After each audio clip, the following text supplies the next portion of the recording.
Then we go to freshman year. So the primary goal of your freshman year is to define your academic and extracurricular pathway, especially for those of you that are looking for scholarships. And the majority of scholarship money, by the way, comes from the institutions themselves. That's a big kind of misconception that I see among families, is that they're going to go to a scholarship search, which I'm going to link in this webinar, by the way.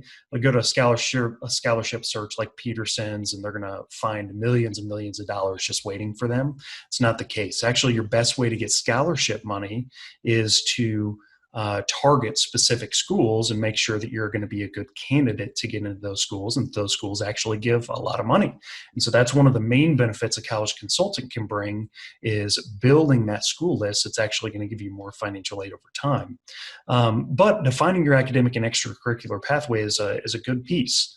And so what I tell families to do is to work with their counselors and in the high school level, or to work with a college consultant to figure out what's your plan of study to prepare you for college. And that can include things like math, science, social studies, foreign languages, arts classes.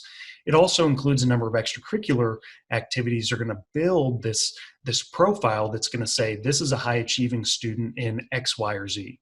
So maybe it's in biology, or maybe you're the best flutist in the whole county, or maybe you play the trombone, or maybe you're great at basketball.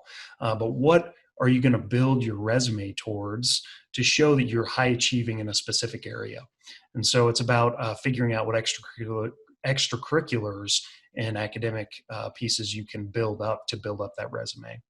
And then you create a profile on a scholarship site at this point in the journey, and you put in your profile as if you're going to be a junior or a senior in college, and you see what pulls down. And then you can research those scholarship opportunities and say, okay, what do I need to do now in order to be prepared for the scholarships that I plan to apply for my junior and senior year in high school? And kind of regress back and say, what do I need to do now? And start doing those things. For instance, service hours is a big piece of this. Maybe you're wanting to apply to scholarships that will give you money in terms of volunteerism and service hours. Well, if you know you need 300 hours now, you can start planning for that over the next 4 years to get it by the time you apply to college.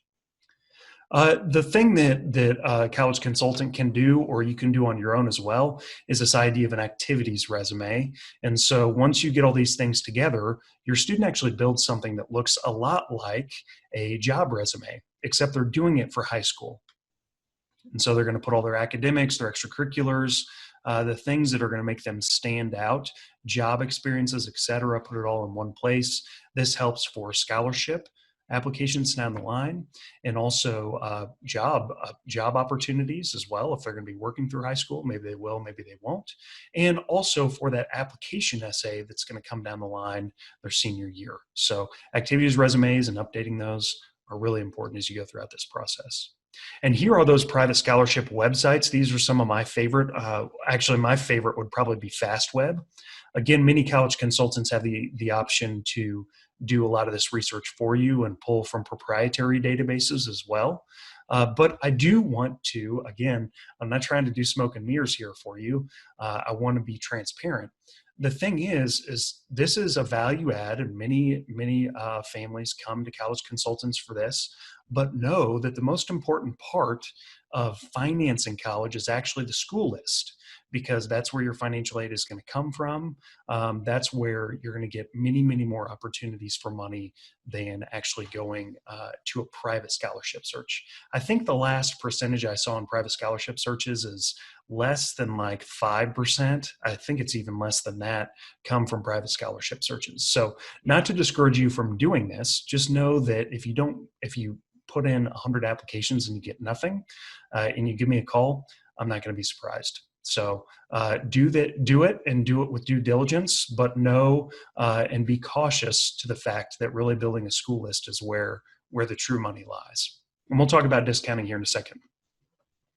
Now, I also put this graph on this slide because we talk about a number of different things on how the average American, or how the average parent pays for school, how the average student pays for school, I guess I should say. So some comes from student borrowing, and we'll talk about kind of the financial aid landscape a little bit later on here.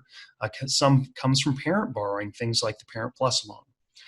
Some comes from the income or savings, and you can see this is actually about a third, by the way, something we had mentioned earlier.